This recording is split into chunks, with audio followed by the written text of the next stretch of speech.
Salut à toi et bienvenue dans cette nouvelle vidéo. Allez, aujourd'hui on va terminer le dessin de Hashirama avec cette troisième et dernière partie qui va être consacrée à la colorisation du personnage. Si tu n'as pas encore vu les deux premières vidéos sur la réalisation du croquis et l'ancrage, eh bien je t'invite à les regarder. Tu trouveras les liens dans la description de cette vidéo. Donc si tu es prêt, c'est parti. Pour réaliser la colorisation de ton personnage, tu peux utiliser des feutres à alcool, mais également des crayons de couleur, ou même encore de l'aquarelle si ça te fait envie. À toi de voir. Personnellement, je vais utiliser les feutres à alcool de la gamme Graphite Brush. Avant toute chose, il faut réaliser un petit nuancier, comme ici, qui va te permettre de retrouver plus facilement les couleurs dont on aura besoin durant la colorisation du personnage. Tu pourras trouver dans cette vidéo les références de mes feutres, mais si tu utilises une marque de feutre différente, eh bien, il te faudra toi-même trouver les couleurs qui se rapprochent le plus de mon nuancier. Allez, je pense que tu es équipé, tu as tes crayons de couleur ou tes feutres à alcool. On va pouvoir commencer la colorisation, mais avant ça, donc j'utilise une gomme blanche pour enlever le reste de croquis de mon dessin, donc je t'invite à faire de même. Donc on va commencer par la couleur de la peau avec le 4115. Donc si tu n'as pas de graphite brush, tu peux trouver une couleur de peau sur tous les feutres à alcool, c'est pas un souci. Il faut qu'elle soit assez claire. Voilà. Donc fais attention, j'espère que de ton côté tu as fait des tests pour savoir si ton ancrage résiste au feutre à alcool. Pense à bien laisser sécher ton croquis, ton ancrage. Ne viens pas passer tes feutres à alcool sur de l'encre frais, sinon tu vas détremper à tous les coups. Mais vraiment, teste avant, voir si tes liners ou ton ancrage résiste voilà, au feutre à alcool, c'est essentiel quand même.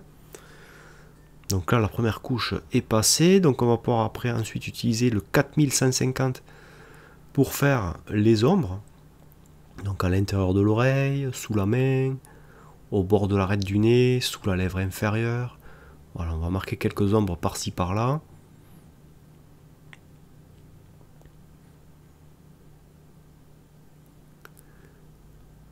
Donc là j'utilise le 4150.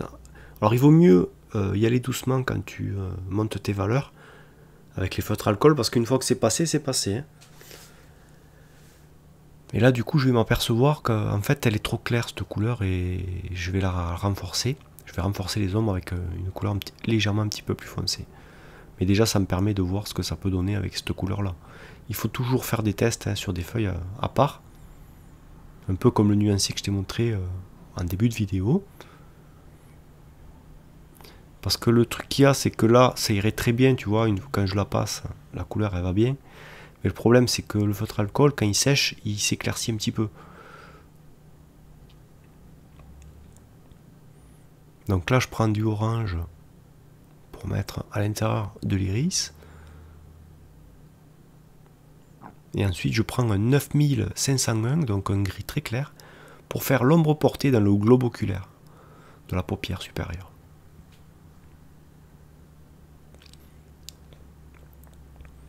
Voilà, donc là comme je t'ai dit, je prends le 3020 cette fois-ci pour renforcer voilà, les ombres que je viens de passer sur le visage et les mains. Ça va permettre de contraster un petit peu plus le dessin. Donc je vais tout repasser. L'arête du nez.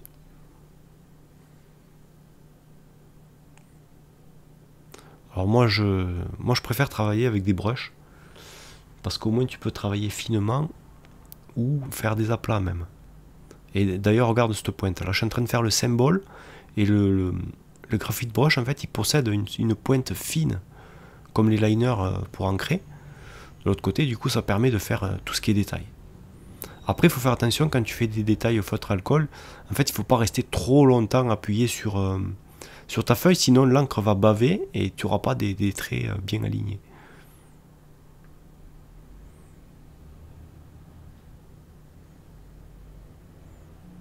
Donc le 7230, il va bien pour faire justement les motifs qu'il a sur le visage là.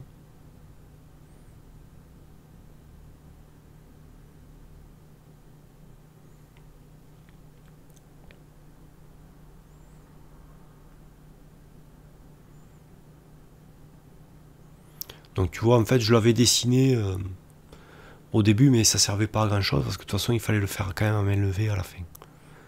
Alors rien ne t'empêche, toi, de tracer avec un crayon HB légèrement les motifs, si tu le sens pas, pour déjà les mettre en place, et après colorer par-dessus.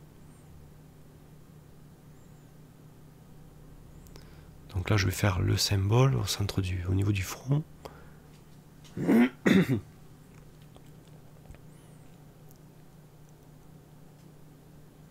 Alors c'est vrai que ces symboles-là, j'aurais pu les faire, hein, je vais remonter un petit peu la pastille au milieu là, voilà. J'aurais pu les faire au crayon de couleur. On est quand même plus précis avec un crayon de couleur et on risque pas de faire baver l'encre. Hein. Donc à toi de voir, t'es pas obligé de les faire au feutre alcool, hein, tu peux les faire au crayon de couleur. Alors maintenant on va s'attaquer aux cheveux avec le 9505. Le truc qu'il y a, c'est que je vais avoir besoin de créer une couleur sur ces cheveux. Je veux pas que les cheveux restent gris. Ça fait un petit peu triste, donc je vais ramener de la couleur par-dessus après. Donc je passe une première couche. Donc là je prends un support pour mettre derrière pour éviter de déborder sur la table en fait. Hein. Donc tu vois, je peins dans le sens des mèches. Ça c'est important, tu vois. Déjà ça donne un petit effet de cheveux. Donc je laisse un petit peu sécher et là je prends le 6153 pour passer ma couleur par-dessus ma zone de gris. Donc je vais procéder exactement de la même manière qu'avec le gris, hein, dans le sens des mèches, le sens des cheveux. Alors c'est pour ça que moi j'aime bien le feutre pinceau. Ça permet de faire des pleins et des liés, du coup pour faire les mèches, c'est vraiment pas mal parce que selon l'appui que tu vas donner sur ton feutre, tu vas créer des mèches différentes.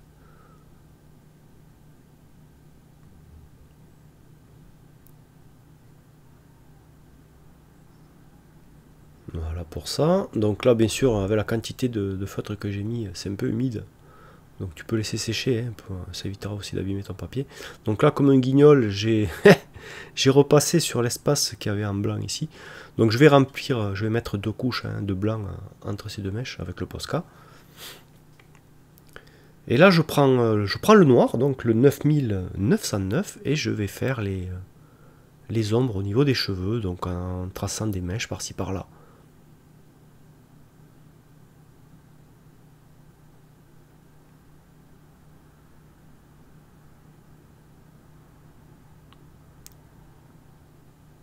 D'où l'utilité justement du feutre pinceau pour faire ce genre de mèche. Tu vas t'en apercevoir, je peux faire des pleins et des liés directement avec un seul coup de pinceau, tu vois, tac. Voilà. Donc ça c'est vraiment intéressant quand on travaille avec des brushes.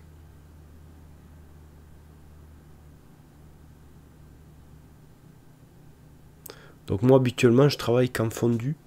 Je fais, pour moi personnellement je travaille jamais dans ce style de colorisation manga là, que tu vois là, en aplat de couleurs. Je travaille plutôt comme tu as pu voir la couverture de Naruto que j'ai faite en peinture acrylique,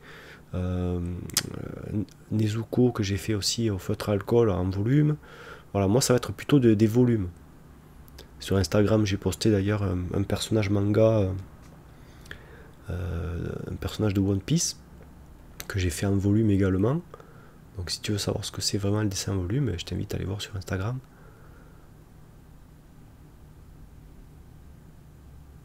Voilà, tu vois vraiment le feutre pinceau, on peut vraiment d'un coup de pinceau, tac, donner des pleins et déliés, des variations d'épaisseur de trait en un seul coup, quoi. Donc là, je reprends mon 9000, une fois que tout est bien sec, mon 9505, et je vais repasser une couche de gris sur l'ensemble des cheveux, en laissant de temps en temps des zones claires, tu vois, pour créer des effets de lumière. Toujours en suivant le sens des mèches, ça c'est important. Tu vois, déjà ça commence à me créer une structure de mèches, de cheveux. Il ne restera plus que les lumières à apporter après au crayon de couleur. Alors il faut savoir que dans ce dessin-là, alors je vais pas tracer mes lumières au feutre à alcool, je vais les faire au crayon de couleur. Voilà, tout ce qui est lumière. Donc je vais travailler mes aplats sur la totalité du dessin. comme j'ai fait avec les cheveux et le visage. Je vais faire pareil sur l'armure et ses vêtements. Et après, à la fin, avec l'écran de couleur, on viendra ramener les lumières que tu peux voir sur le modèle de référence. Donc là, je prends le 9105 et je vais passer une première couche de gris. Alors c'est un gris bleu. Voilà, sur la totalité des tissus. Donc tu fais bien attention quand tu donnes tes coups de feutre à bien superposer chaque couche pour éviter de faire des marques. Donc tu vois, même quand tu reprends, il ne faut pas hésiter à déborder sur la couche que tu as passée précédemment pour refondre un petit peu le feutre. Et après tu reviens avec des coups parallèles les uns aux autres. Voilà. Donc première couche de tissu, elle est passée. Donc ensuite le 9107, lui va permettre de faire toutes les ombres du tissu. Et puis après tout ce qui est lumière, on le fera au crayon de couleur.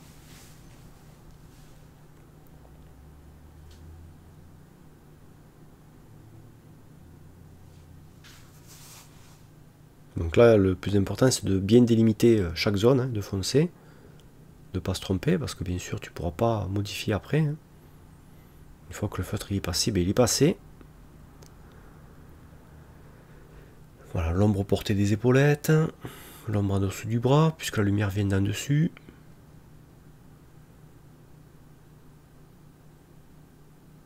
Voilà, des ombres au niveau des plis, en opposition à la lumière. Voilà, tu vois, l'ombre portée ici de l'armure, des plis. Voilà, donc là on est bon. Ensuite, au niveau de l'armure, donc je vais passer une première couche. Voilà, avec le... Alors là c'est le 5145. Donc c'est un rouge, mais pour obtenir la couleur finale, en fait, je suis obligé de mélanger deux couleurs. Donc je passe d'abord une première couche avec du rouge. Donc le 5145.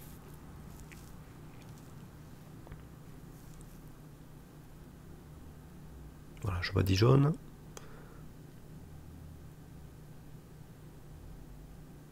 Et ensuite, je prends ma couleur un petit peu violette, là, que je vais mélanger au rouge. Et ça va me permettre d'obtenir la couleur que tu peux voir sur ton modèle de référence. Donc cette couleur-là, c'est le 5275. Alors même si tu débordes sur les petites attaches en métal, là, c'est pas bien grave, parce que de toute façon, ça sera un gris foncé, hein, donc... Voilà, on badigeonne, là, ça nous permet... Si j'avais passé directement le 5275, sans passer le rouge avant ça, j'aurais pas eu la bonne couleur. J'aurais eu tout simplement un violet.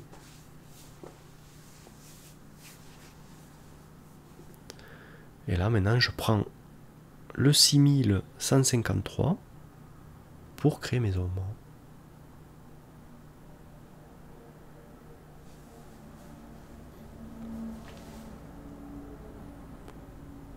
Donc ce sont juste des ombres en aplat de couleur, il n'y a pas de fondu. Donc au niveau de l'application, c'est pas quand même difficile. Ça reste relativement simple de toute façon.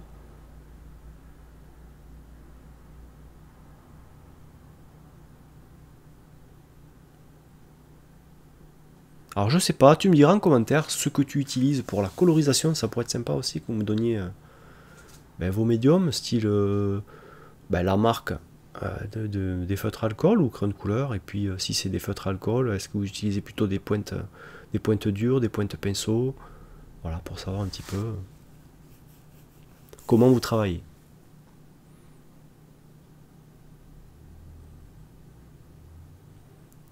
Allez, ensuite le 9100 pour faire la première couche au niveau du parchemin qu'il a derrière le dos là.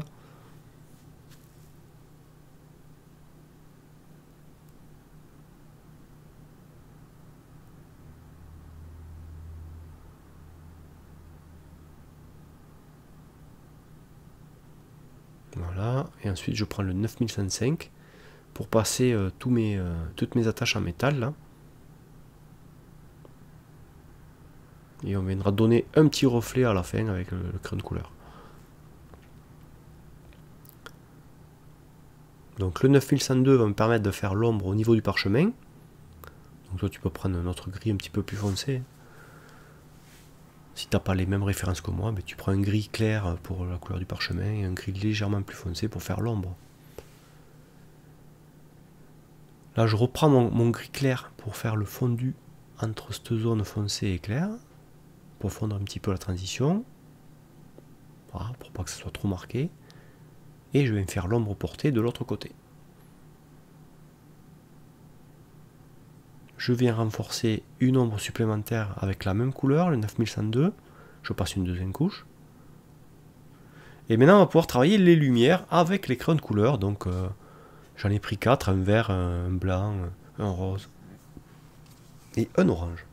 Donc, on commence avec le blanc pour faire les reflets au niveau des cheveux. Donc là, je l'affûte un petit peu plus. Donc là, rien de bien compliqué, hein. Il faut suivre le sens des mèches.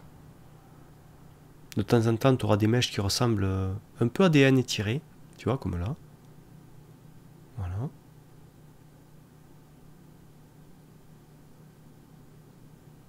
Toujours en affinant vers l'extérieur de ton trait, c'est important.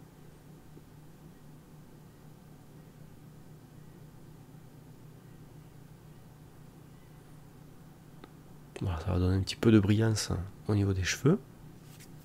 Ce qu'il y a de bien avec le crayon de couleur, c'est si jamais tu t'es trompé, ben, tu peux le gommer.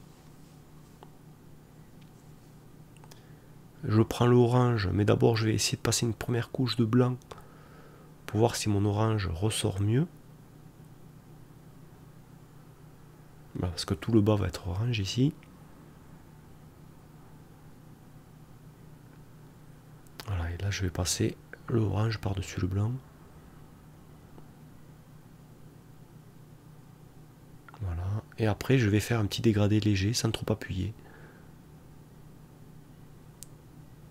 Le contour du visage en blanc, mais vu qu'il ne se voit pas trop, je viendrai tout à l'heure le faire avec du Posca au niveau du visage. Voilà, et après le blanc pour faire les lumières au niveau du vêtement.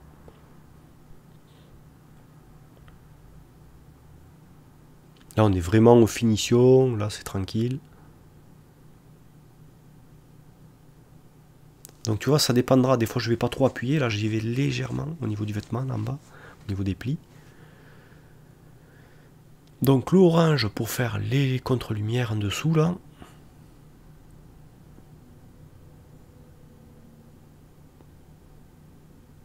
Et après j'appuie légèrement, je fais un petit dégradé en remontant comme ceci pour fondre un petit peu la lumière orangée sur le vêtement. Pareil sur l'armure, petit liseré orangé. Le vert pour retoucher un petit peu les contours du motif. Voilà, pour raffiner un petit peu, mais bon, c'est pas vraiment pas nécessaire, hein. Voilà. Et un petit rose, un petit beige rosé là, pour faire les lumières sur les lumières au-dessus, au niveau de l'armure. Faire les brillances. Et là, c'est ça qui va rajouter vraiment cet effet de brillance au niveau du personnage.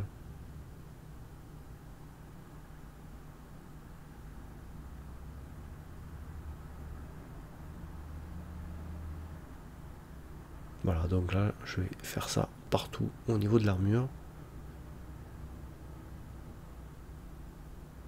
Alors, on peut, si jamais tu n'as pas de crayon de couleur, tu peux très bien faire cette opération avec de la peinture. Si tu as de la gouache chez toi, on a tous un petit peu de gouache, hein, de la gouache d'école, là, basique. Mais tu peux créer tes couleurs et tu peux le faire avec un pinceau. Ça marche aussi, hein. Rien n'empêche de mélanger les médiums.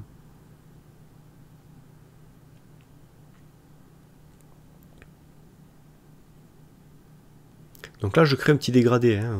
Tu vois, j'appuie un petit peu plus au niveau des attaches, mais après, en sortant de la zone des attaches, je crée un dégradé en relâchant un petit peu l'appui de mon crayon sur la feuille. Allez, petite retouche, donc je prends mon liner, je vais ancrer par-ci par-là, je vais affiner un petit peu le menton. Je prends mon Posca, comme je t'ai dit tout à l'heure, pour faire la lumière au niveau du visage. Donc pareil, si tu n'as pas de Posca, tu peux faire avec de la peinture blanche. Voilà, des petites lumières au niveau des mains. Donc le dessin, là, il est quasi terminé. Là. Ces petites retouches de dernière minute. Un petit liseré au niveau du parchemin, de chaque côté. Donc je remets un petit... C'est vrai que j'avais pas fait un petit point lumineux dans la pupille.